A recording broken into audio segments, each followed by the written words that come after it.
Hello दोस्तों, मैं अभिनव Mishra commerce 2.0 का वन शॉट रिवीजन लेक्चर में आपका फिर से एक बार स्वागत करता हूं। तो आज के क्लास में हम लोग शुरू करने वाले हैं अंशों का हरण एवं पुनः निर्गमन। जो हिंदी का थ्योरी चैप्टर चल रहा था उसमें हम लोग पहुंच गए हैं अंशों का हरण एवं पुनः निर्गमन पर। ठीक है सर, ये हमारे हिसाब से चैप्टर नंबर 4 होना चाहिए आपके सिलेबस का। तो चैप्टर नंबर 4 हम लोग अभी करने वाले हैं। तो चलिए शुरू करते हैं बिना टाइम वेस्ट किए। इस चैप्टर को एक ही लेक्चर में हम लोग आज खत्म करते हैं।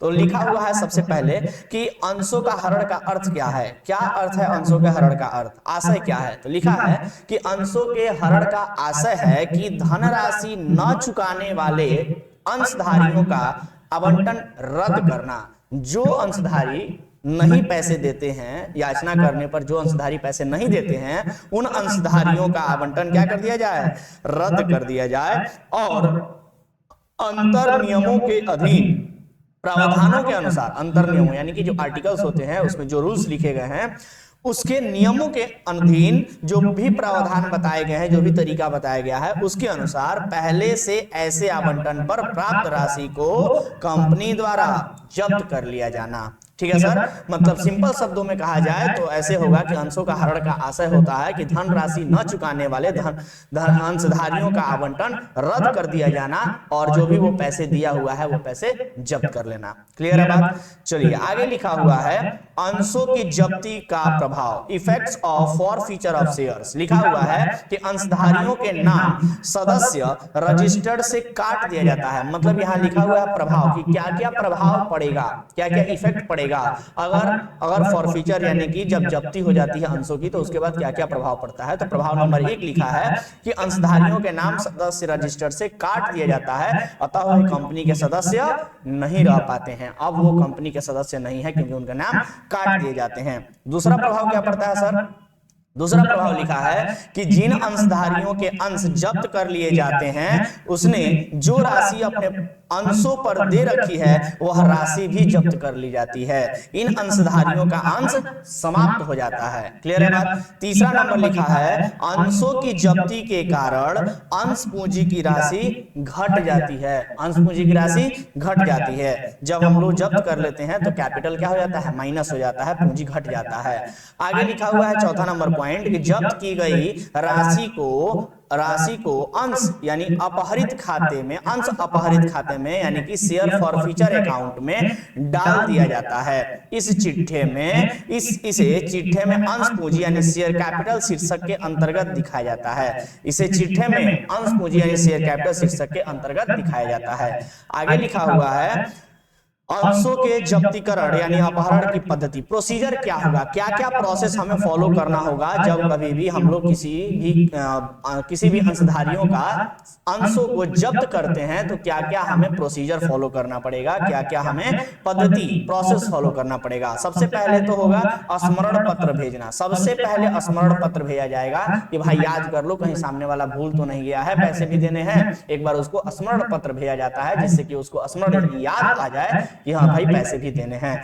तो लिखा है कि दोषी अंशधारियों को याचना का स्मरण पत्र भेजा जाएगा जिसमें उन्हें एक निश्चित अवधि तक ब्याज सहित याचना राशि के भुगतान का समय दिया जाएगा कि भाई इतना दिन तुम बाकी लगा दिए हो तो इतना दिन पर अगर तुम पैसे दे रहे हो तो तुम्हें इतने दिन का ब्याज भी देना पड़ेगा, जिसको interest on calls in arrear कहा जाता है। क्लियर है बात। तो ये पहले किया जाएगा, उसे स्मरण पत्र भेजा जाएगा। उसके बाद अदत्त याचना की सूची बनाई जाएगी। उसके बावजूद भी वो नहीं भेज रहा है और उसी प्रकार से बहुत सारे ऐसे लोग हैं जो पैसे नहीं भेज रहे हैं तो उनकी एक सूची बनाई जाएगी। उसके बाद उन सभी को अंतिम चेतावनी दी जाएगी। उसके बाद कार्यवाही किया जाएगा और फिर हरण के लिए प्रस्ताव जो है वो पारित कर दिया जाएगा।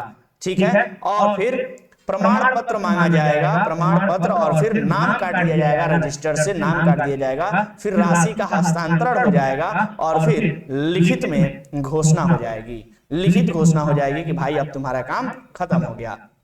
क्लियर है सर?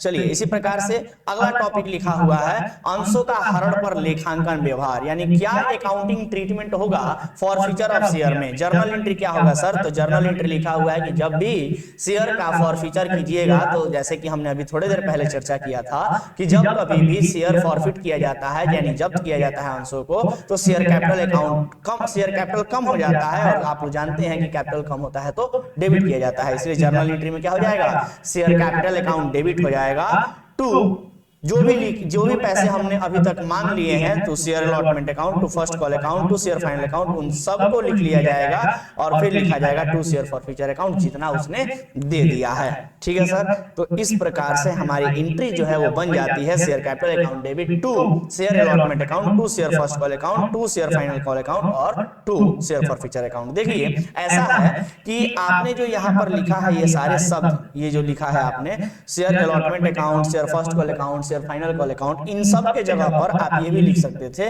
क्या? इन सब के जगह पर आप ये भी लिख सकते थे to share to calls in arrear account, calls in arrear account, क्योंकि वो सभी पैसे अगर उसने नहीं दिया है इसी वजह से वो सब यहाँ पर क्रेडिट आए हुए हैं, क्रेडिट में आए हुए हैं।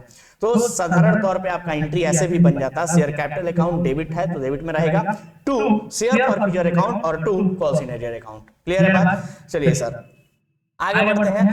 कहता है कि प्रीमियम पर शेयर इस प्रीमियम पर निर्गमित अंशों का अपहरण, यानी कि अगर कोई अंश प्रीमियम पर निर्गमित किया गया है तो उसका अपहरण कैसे किया जाएगा, कैसे उसको फॉरफिट किया जाएगा। तो लिखा हुआ है जब प्रीमियम पर निर्गमित अंशों का हरण किया जाता है तो यह देखना होगा कि हरण यानी जब्त किए गए अंशों पर प्रीमियम भुगतान किया जा चुका है अथवा नहीं किया जा चुका है। लिखा है कि सिंपल सी बात है कि जब भी प्रीमियम पर निर्गमित किया जाएगा, अंशों का हरण किया जाएगा, मतलब कि अगर कोई भी ऐसा अंश है जिसको निर्गमित किया गया था प्रीमियम पर, तो यह देखना होगा, हरण करते समय यह देखना होगा कि हरण यानी जब्त किए गए अंशों पर प्रीमियम का भुगतान किया जा चुका है अथवा नहीं।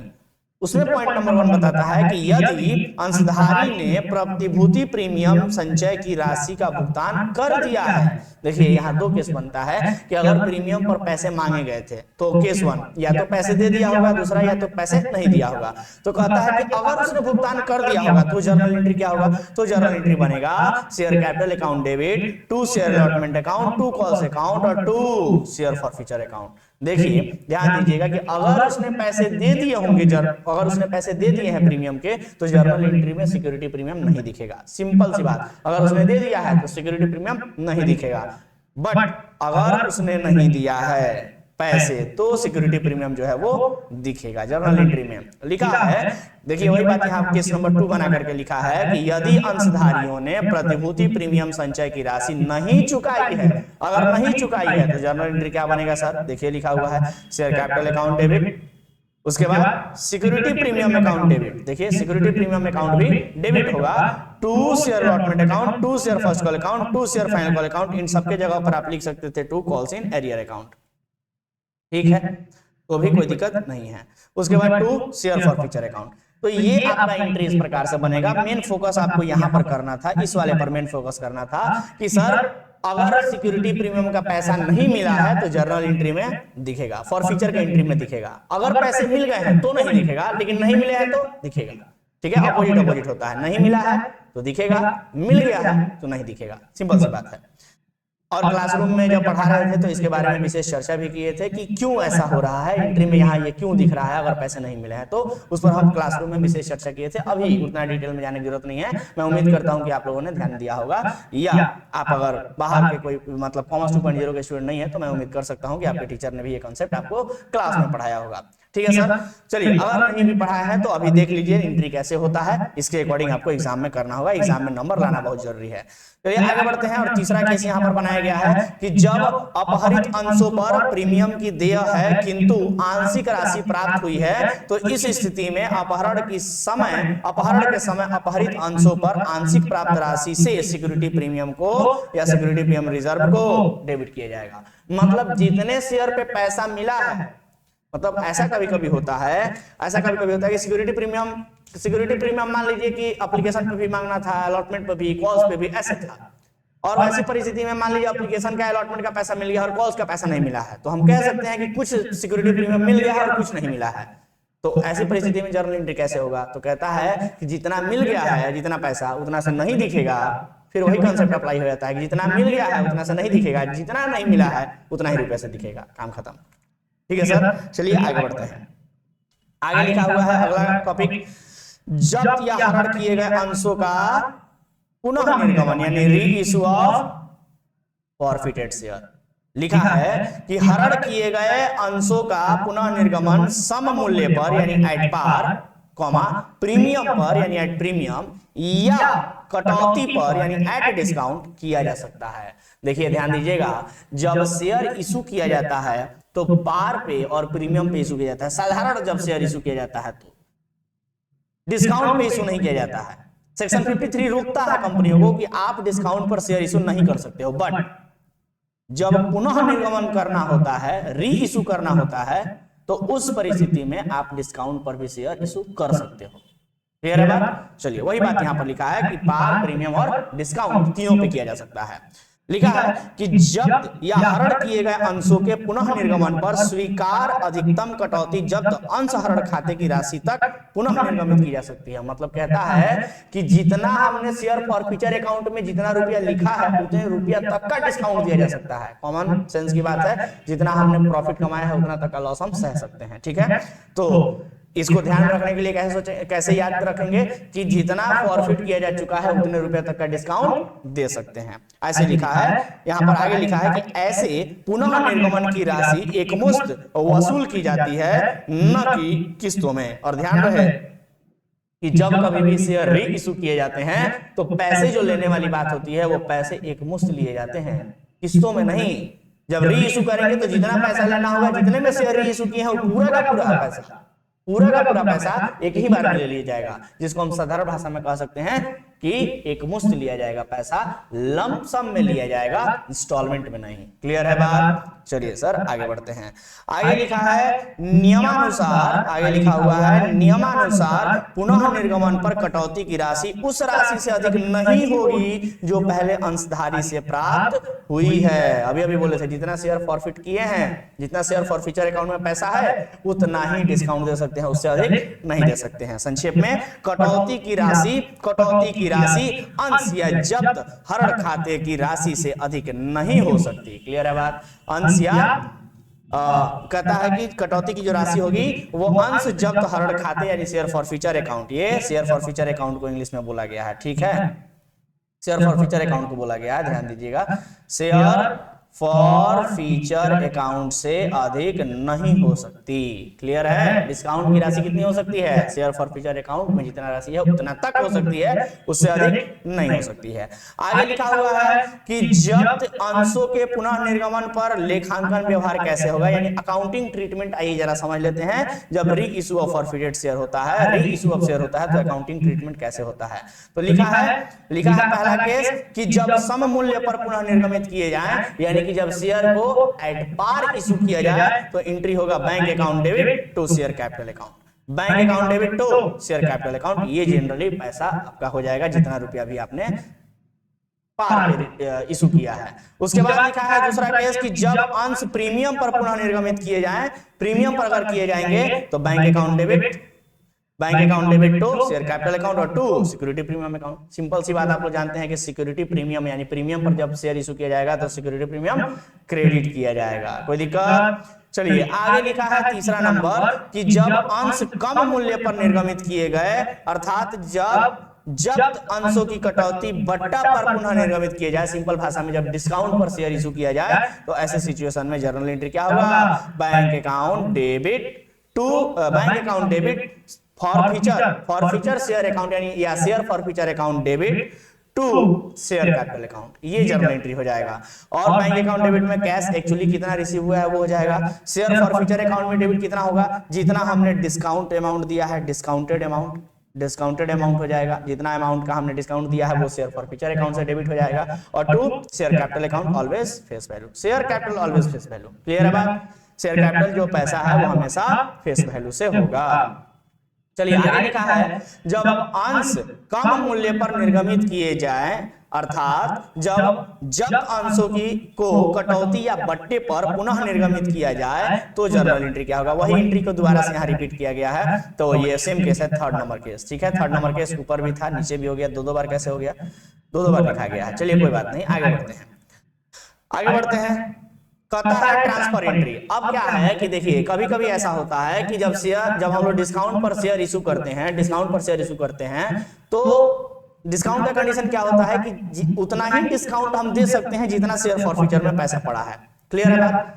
तो उसके बावजूद भी मान लीजिए अगर हमने डिस्काउंट दिया और डिस्काउंट दिया है बट कम दिया है, मतलब जितना शेयर फॉरफीचर में जितना ज्यादा पैसा है उतना का डिस्काउंट नहीं दिया, थोड़ा कम डिस्काउंट दिया है, तो इसका अर्थ यह हुआ कि कुछ पैसे शेयर फॉरफीचर में बचे होंगे।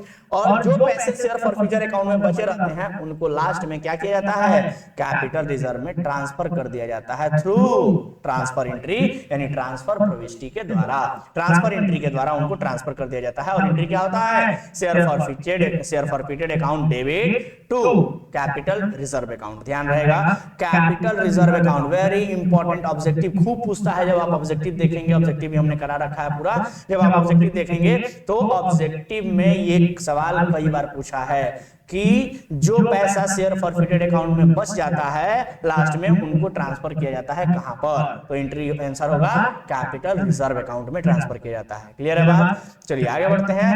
और एक टॉपिक यहां पर आपको दिख रहा है, अंशों का समर्पण यानी सरेंडर ऑफ शेयर। लिखा हुआ है, कोई अंशधारी के बाद याचना या याचनाओं के भुगतान करने में स्वयं को असमर्थ पाता है तो वह अपने अंशों को रद्द करने के लिए स्वेच्छा से कंपनी को लौटा देता है, तो इसे ही अंशों का समर्पण कहा जाता है। मान लीजिए कि आपने किसी कंपनी का अंश खरीदा है और जब कंपनी पैसा एप्लीकेशन के बाद जब अलॉटमेंट मनी और पॉल्स मनी आपसे मांगती है, वैसी परिस्थिति में अगर आपको महसूस होता है कि हम ये पैसे नहीं दे पाएंगे, तो अगर आप उस कंपनी को शेयर खुद से ही जाके लौटा देते हैं तो इसको ही क्या कहा जाता है, इसको ही अंशों का समर्पण यानी कि सरेंडर ऑफ शेयर्स कहा जाता है। क्लियर है बात? चलिए आगे बढ़ते हैं। और अगला टॉपिक लिखा हुआ है कि जब अंश कम मूल्य पर निर्गमित किए जाते हैं, मतलब डिस्काउंट पर निर्गमित किए जाते हैं, अर्थात जब अंशों की कटौती या बट्टे पर पुनः निर्गमित किया जाए तो जर्नल एंट्री क्या होगा। ये तो फिर से वही आ गया वापस से कि अगर इशू किया गया हो, ये आई थिंक दोबारा से ये पेज दो बार हो गया, क्योंकि ये फिर डिस्काउंट वाला ही केस है जो ऑलरेडी हम लोगों ने कर लिया है। और फिर ये तीसरा केस जो है वो तीसरा केस है डिस्काउंट वाला, मतलब कि जैसे पिछले पेज में हुआ था दो बार एंट्री हो गया था, वही पेज दोबारा से शायद यहाँ पीडीएफ बन गया है। और ये ट्रांसफर एंट्री वाला है कि जो पैसा बच जाएगा कैपिटल रिजर्व में ट्रांसफर होगा, तो ये हम लोगों ने ऑलरेडी कर दिया है। सरेंडर ऑफ शेयर भी हम लोगों ने कर लिया, मतलब ये वाला पेज दोबारा से पीडीएफ में बन गया है, दो बार एक ही पेज बन गया है। तो इस प्रकार से हम कह सकते हैं कि ये लास्ट पेज था, लास्ट टॉपिक था, और इस प्रकार से ये टॉपिक जो है वो खत्म हो जाता है। और इस तरह से हम लोगों ने एक बड़ा ही इंपॉर्टेंट चैप्टर जो है वो खत्म किया, जिसका नाम था अंशों का हरण एवं पुनः निर्गमन। बहुत ही कम समय में forfeiture and re issue of share. बस ऐसे ही वन शॉट लेक्चर्स रिवीजन आप देखिए, एग्जामिनेशन में ये सभी के सभी जो क्वेश्चंस के रूप में आपको जब दिखेंगे तो आपको याद आएगा कि किस प्रकार से हम लोगों ने डिस्कशन किया था, फटाफट रिवीजन किया था एक चैप्टर का। और इस प्रकार से लगभग 20-21 चैप्टर हैं और सारे के सारे चैप्टर्स हम लोग एक लेक्चर में फटाफट करते जा रहे हैं, 15 मिनट 20 मिनट में करते जा रहे हैं। और आप देखते जाइए एग्जामिनेशन में ये बहुत ही ज्यादा हेल्प करेगा।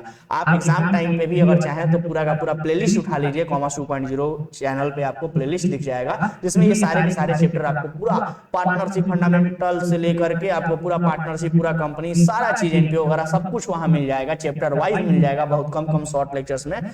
अगर कोई लेक्चर बड़ा होता है तो हम उसको 2 पार्ट में कर देते हैं, ताकि आपको पढ़ने में ज्यादा प्रॉब्लम ना हो, ज्यादा देर का लेक्चर ना रिकॉर्ड हो, ताकि बोरिंग ना हो। ठीक है, तो इस प्रकार से हमने अभी कंपनी में 4 चैप्टर किया है और बाकी के जो चैप्टर्स हैं वो भी बहुत जल्द हम आपके सामने लेकर के आ रहे हैं। बस बने रहिए, देखते रहिए कॉमर्स 2.0 यूट्यूब चैनल, और तैयारी बेहतर तरीके से कीजिए। और आप सभी के लिए हमारे कॉमर्स 2.0 की तरफ से एक बहुत ही बड़ा सरप्राइज है एग्जामिनेशन के बाद।